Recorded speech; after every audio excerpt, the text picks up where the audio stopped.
बिस्मिल्लाहिर्रहमानिर्रहीम। अस्सलाम वालेकुम students, welcome to my YouTube channel. आज हम करेंगे MTH 100 का टॉपिक नंबर 3 जिसका नाम है मैट्रिक्सेस एंड डिटर्मिनेंट्स। तो सबसे पहले देख लो मैट्रिक्स हमारे पास बेसिकली होता क्या है। मैट्रिक्स को जो है ना हम कैपिटल लेटर से डिनोट करते हैं, पहली बात, ठीक है।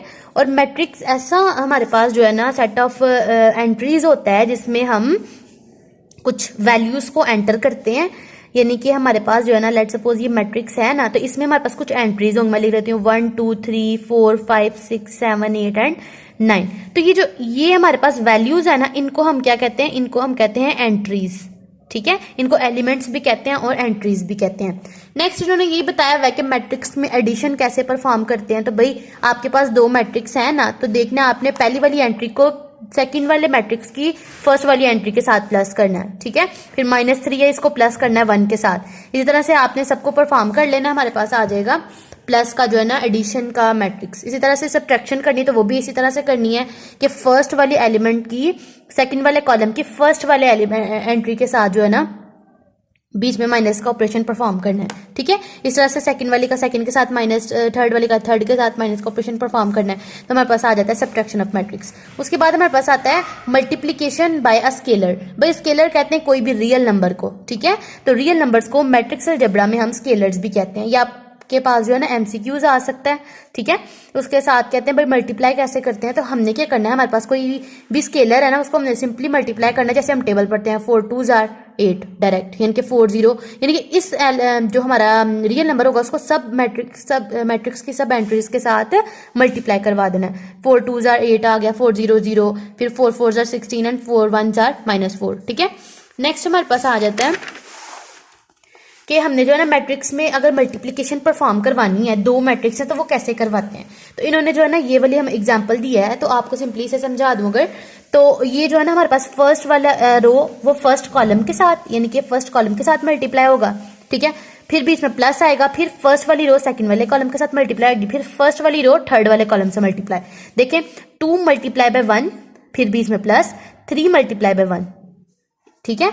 इसी तरह से 2 × 1 प्लस 3 × 1, ये 3 × 0, यानी कि फर्स्ट रो सेकंड कॉलम, फिर 2 × 1, फिर बीच में प्लस लगाएंगे और 3 × 2, ठीक है।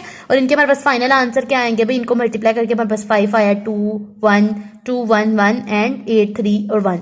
उसका हमारे पास जो है ना मल्टीप्लिकेशन का जो है ना वो एक हमारे पास मैट्रिक्स बन जाएगा।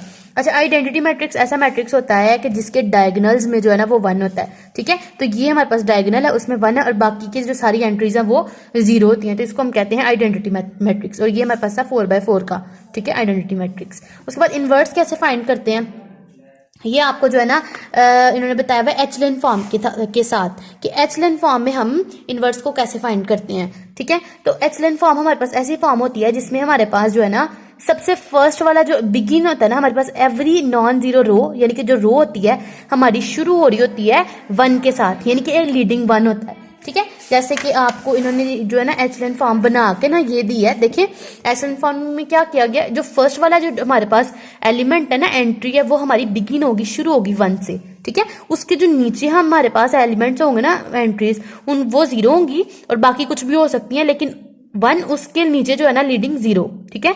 अब उसके नेक्स्ट वाली जो रो होगी ना उसमें भी हमारे पास जो है ना राइट, कहते हैं कि राइट को आपने लीड करना है 1। उसकी नीचे वाली जो रो होगी उसकी जो राइट साइड पे आपने फिर वहां पे 1 होना चाहिए, उसकी जो नीचे एंट्री होगी वो 0 होनी चाहिए, ठीक है। एंड लास्ट वन फिर आपके पास 1 हो जाएगी। हमने इस फॉर्म को जो है ना बनाना होता है एचलेन फॉर्म में। वो बनाने के लिए भाई क्या करना पड़ता है, ये इन्होंने जो है ना कुछ रूल्स बताए। Every leading 1 is a lower layer is further to the right. ये मैंने आपको बताया कि जो उसकी नीचे वाली रो होगी ना उसमें भी हम राइट साइड पे 1 रखेंगे, यानी कि ये इसकी हमारे पास लोअर लेयर थी ना, लोअर रो थी, इसमें हमारे पास एंट्री 1 होगी और उसके नीचे जो हमारे पास होगा एंट्री वो हमारे पास 0 होगी, ठीक है। ये हमारे पास एचलेन फॉर्म है।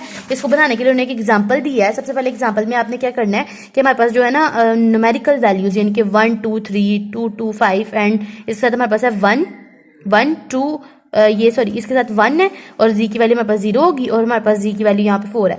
हमने इनको अलग कर लिया, फिर एक्स वाई जी हमारे पास तीन जो है ना वेरिएबल्स थे, इनको हमने लिखा, और फिर बाद में 1 2 and 1 इनके साथ हमने इसको हम ए का नाम दे देते हैं, इसको हम एक्स का नाम दे देते हैं, इसको हम बी का नाम दे देते हैं। तो जब हमने इसका फाइंड करना है भाई, मैट्रिक्स फाइंड करना है एचलन फॉर्म से करेंगे, तो एक्स यहीं पर एक साइड पर रह जाए तो हमारे पास रह जाता है भाई ए जो है ना वो दूसरी साइड पर जाके इन्वर्स हो जाता है बी।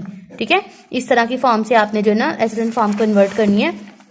हम क्या करेंगे, ए बी जो है ना वो हम कैसे फाइंड करेंगे, हमारे पास जो था ना ये वाली वैल्यू सारी ए की और ये बी की वैल्यूज, इनको आपस में इकट्ठा करके हम लिख देंगे। ठीक है, जो 4 वाला कॉलम इसमें ऐड होगा वो 1 2 और 1 का होगा, वो हमने ऐड कर लिया 4 वाला कॉलम। इसको ऐड करने के बाद भाई क्या करना है, ये जो है ना थोड़ा सा कॉन्सेप्ट है, थोड़ा क्रिटिकल है, आपने इसको ध्यान से देखना है। हम क्या करेंगे, हमें फर्स्ट चाहिए था लीडिंग 1, वो ऑलरेडी बन रहा है, इसका मतलब है कि आपको यहाँ पे तो स्ट्रगल नहीं करनी पड़ी, आपके पास 1 बना बनाया। अब इसके नीचे जो है ना 2 और 3 इन दोनों को 0 ना पड़ेगा। ठीक है, ताकि हमारे पास जो है ना एचलन फॉर्म आ सके। और ये जो 2 है, क्योंकि उन्होंने कहा था कि जो सेकंड रो होगी उसका जो हमारे पास राइट को हमारा एंट्री आएगी ना, उसको भी हमने फिर बाद में 1 करना है, उसके नीचे वाली लीडिंग भी 0 होंगी।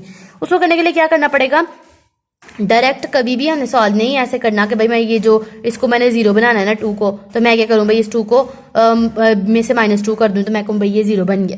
इस तरह से सारा जो है ना मैट्रिक्स इफेक्ट होता है। हम क्या करेंगे, हम ये ऊपर वाली जो रो है ना उसको मल्टीप्लाई करेंगे 2 के साथ। जब ये ऊपर वाली रो 2 के साथ मल्टीप्लाई हो जाएगी ना, तो हमारे पास कुछ नई मैट्रिक्स आ जाएंगी, वैल्यूज आ जाएंगी। यानी कि अगर ये 2 को इसके साथ मल्टीप्लाई करते तो यहाँ पे 2 आ जाएगा, 2 2 से 4 आ जाएगा, 2 1 से 2 आ जाएगा, 2 1 से 2। अच्छा, ये जो एंट्रीज है वो यहाँ लिखनी नहीं है, वो बस आपने मल्टीप्लाई कर लिया।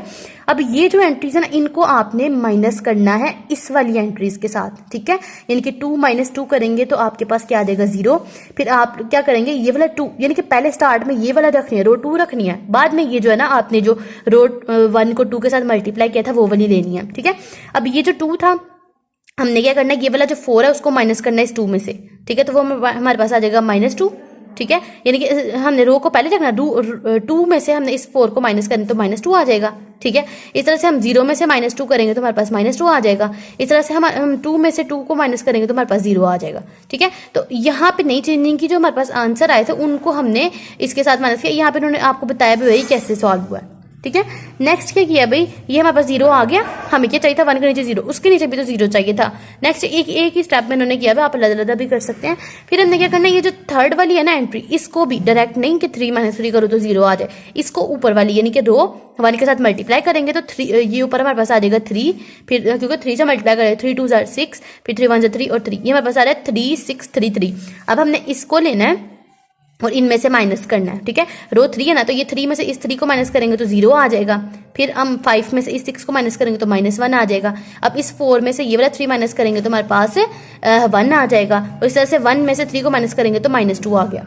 ठीक है, इतना परफॉर्म करने के बाद क्या करना है, हमने जो है ना ये जो रो 2 और 3 है ना इनको आपस में इंटरचेंज कर देना है। ठीक है, ये जो नीचे वाला हमारे पास 0 है वो ऊपर चला जाएगा, यानी कि ये वाली पूरी की पूरी रो ऊपर आ जाएगी और ऊपर वाली रो नीचे आ गई। ठीक है, नेक्स्ट क्या करना है भाई, नेक्स्ट हमें क्या चाहिए भाई, यहाँ पे -1 है, यहाँ पे हमें 1 चाहिए। 1 करने के लिए भाई क्या करना पड़ेगा, हमें इस पूरी रो 2 को -2 से मल्टीप्लाई करेंगे और उसके बाद इसको हम रो 1 में से माइनस कर देंगे ना जब, तो हमारी ऊपर वाली वैल्यूज चेंज हो जाएंगी। सारे इन्होंने 1 बाय 1 स्टेप्स को बताया हुआ है। फाइनली हमारे पास क्या आ जाएगा भाई, यहाँ पे 1 1 1 यानी कि 1, उसके नीचे वाली जीरोज, फिर हमारे पास ये 1 और उसके नीचे वाली वैल्यू 0। हमारे पास जो फाइनल है ना x की वैल्यू क्या आ रही है भाई 0, और y की हमारे पास वैल्यू 1 आ रही है और z की वैल्यू -1 आ रही है। आपने इस वाले कॉलम को देखना है। तो ये भाई आपने एचलन फॉर्म में कन्वर्ट कर लिया, ये इनवर्स आपने फाइंड कर लिया। नेक्स्ट इस तरह से इन्होंने एक और क्वेश्चन एग्जांपल दी हुई है, आपने इस एग्जांपल्स को देख लेना है खुद से। ठीक है, इसी तरह से होनी है। और इसके जो लास्ट पे ना अब भाई इसमें क्या होगा, इसमें आइडेंटिटी मैट्रिक्स के साथ मल्टीप्लाई किया ना, आई देखें तो आई के साथ मल्टीप्लाई किया, थर्ड जो है ना 3 रोज 3 कॉलम वाला आइडेंटिटी मैट्रिक्स लेके आपने क्या किया, इनको सॉल्व किया। जो स्टार्ट वाली ना उनको आपने वही एचलन फॉर्म में कन्वर्ट किया 1 0 0, बाकी सारी जीरोस, और बाकी जो आपके पास ये जो आंसर आएगा ना वो आपके पास है ए इनवर्स होगा। ठीक है, नेक्स्ट देख लें आप डिटर्मिनेंट कैसे फाइंड करते हैं। डिटर्मिनेंट फाइंड करने के लिए क्या करना पड़ता है भाई, इसको हम डिटर्मिनेंट की शॉर्ट फॉर्म हम डेट भी कहते हैं। ठीक है, आपने क्या करना है भाई, इसको सीधी, पहली बात तो ये हमने ब्रैकेट नहीं होती, हमने इसको सीधा सीधा रखना होता है, इसको हमने ऊपर से कर्व नहीं करना होता। ठीक है, और फिर 4 को हमने 1 से मल्टीप्लाई करना है, 4 1 जार हमारे पास 4 आ जाएगा, बीच में हमारे पास फार्मूले का माइनस, और 3 2 जार 6, तो हम 4 में से 6 को माइनस करते तो हमारे पास -2 आ जाता है। तो इस तरह से हमने इसका डिटर्मिनेंट फाइंड कर लेना। ठीक है, नेक्स्ट इन्होंने एग्जाम्पल से भी समझाया हुआ है कि हम किस तरह से इसको सॉल्व कर सकते हैं। अच्छा, यहाँ पे नेगेटिव वैल्यूज ली हुई इन्होंने, तो 4 1 जार, यानी कि अगर हमारे पास नेगेटिव आ जाए तो 4 1 जार, ये माइनस माइनस प्लस हो जाएगा ना, 4 फिर माइनस फार्मूले का, और 3 2 जार -6, तो हम उसको ब्रैकेट लगा के लिखेंगे, तो हमारे पास आ जाएगा 4 + 6 = 10। ठीक है, माइनर एलिमेंट भाई ये हमने डेफिनेशन देख लिया, is a third order determinant in second order determinant. अच्छा, इसमें हम क्या करते हैं, एग्जांपल से देखते हैं। हमारे पास लेट सपोज हमारे पास जो है ना 3 रोज और 3 ही कॉलम है और उसका मैट्रिक्स है। इसको जो है ना एग्जांपल से करते हैं, ये एग्जांपल है। हम क्या करेंगे कि इसको जो है ना हमारे पास जो है 3 और 3 कॉलम है, हम क्या करेंगे, फर्स्ट वाली जो है ना वो एज इट इज लिख देंगे, और बाकी जो है ना इसकी ये वाली रो और इस हम कॉलम को माइनस करके ना, यानी कि इन दोनों को हाइड करके बाकी की वैल्यू हम इस मैट्रिक्स में लिखेंगे 1 2 -3 1, इस तरह से। फिर हम क्या करेंगे, एक दफा हमने पॉजिटिव लिखनी है, नेक्स्ट हम माइनस लगाएंगे फार्मूले का, ठीक है। और फिर क्या करेंगे, उसके बाद है ये -2, ये वाला -2 हम लगाएंगे, और उसके बाद वाला यानी कि इस रो और इस कॉलम को छोड़ के बाकी ये वाले और ये वाले हम वैल्यूज लिख लेंगे, -3 2 1 एंड -1, ठीक है। फिर नेक्स्ट प्लस लगाएंगे, एक दफा माइनस लगा था प्लस, अब ये 0 था, इस 0 को हम लिखा, और उसके बाद ये वाला और ये वाला मैट्रिक्स छोड़ के एलिमेंट्स को छोड़ के -3 1 1 एंड -3 इन वैल्यूज को ले लिया। अब आपने सिंपल इनमें जो डिटर्मिनेंट होता है वो परफॉर्म करवा के बाद में ये वाली वैल्यूज को आपस में मल्टीप्लाई, देखिए डिटर्मिनेंट लिया हुआ, सिंपल वाला डिटर्मिनेंट लेके बाद में ये जो थी वैल्यू साथ इनको मल्टीप्लाई करवा दे तो हमारे पास आंसर आ गया। ट्रांसपोज बहुत सिंपल है, इसको क्या करना होता है भाई, आपने जो रो है उसको कॉलम बना देना, कॉलम को रो। हमने क्या किया, 8 -1 और 3 इसको हमने कॉलम में लिख लिया, ये रो थी इसको कॉलम में लिख लिया, ये हमारे पास रो थी इसको कॉलम में लिख दिया, और ये रो थी इसको भी कॉलम में कन्वर्ट कर लिया, ठीक है। और जॉइंट लेना उसको हम कैसे लेते हैं, और हमारे पास इनवर्स कैसे लेते हैं, इनवर्स का भाई ये फार्मूला है कि A inverse = 1/det adjoint A। तो एडजॉइंट हमने कैसे लेना होता है, यहाँ पे भी इन्होंने जो है ना ये प्रोसीजर हमें सारा बता दिया कि को फैक्टर के साथ इसको हमने सॉल्व करना है, ठीक है। तो फर्स्ट वाली हमें कहते हैं फाइंड फर्स्ट ऑल द को फैक्टर्स, सारे को फैक्टर्स हमने फाइंड करने हैं।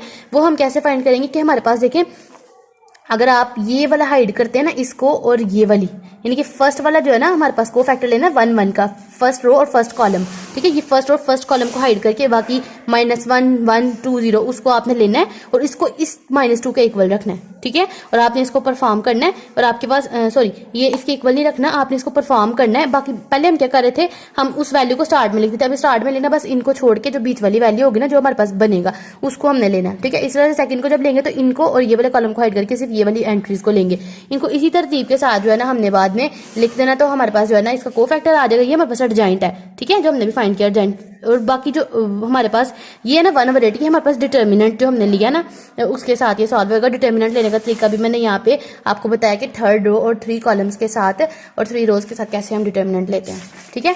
और जो सबसे लास्ट पे हमारे पास है क्रैमर रूल। तो क्रैमर रूल को हम कैसे सॉल्व करते हैं, क्रैमर में भाई क्या करते हैं, आपके पास जो वैल्यूज है देखिए ये हमारे पास 3 रो 3 कॉलम्स है, तो हमने क्या करना है कि आपने ये जो है ना ये वाली वैल्यूज यहाँ पे हम लेंगे 1 2 3 2 2 5 1 2 एंड 4, और इसको हमने इक्वल रखना है भाई ये 1 2 और 1 के, ठीक है। और साथ में बस एक और यहाँ पे मैट्रिक्स बनेगा, ये मिस कर गई मैं, वो हमारे पास होगा x1 x2 और x3 का, ठीक है। आपने क्या करना है, जब आपने परफॉर्म करना है ना, अच्छा यहाँ पे मेरे से एक मिस्टेक हुई है, ये वाला कॉलम नहीं आएगा यहाँ पे, इनको जो है ना हमने अरेंज किया ना, ये वाली वैल्यूज बस आएंगी कि x की और y की कौन सी आ रही है, और बाकी हमारे पास ये वाला मैट्रिक्स होगा।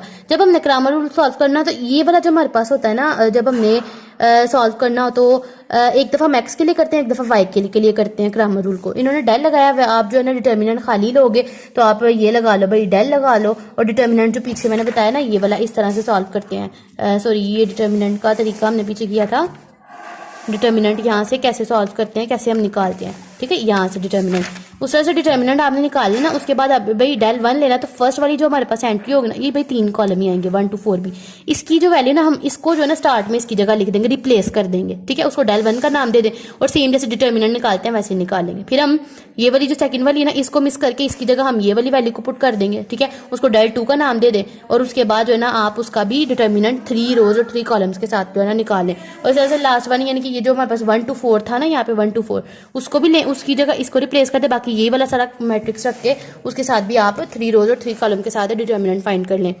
तो होप सो आपको आज की वीडियो की समझ आ गई होगी। अगर आपको किसी पॉइंट की समझ नहीं आती तो आप मुझसे जो कमेंट में पूछ सकते हैं।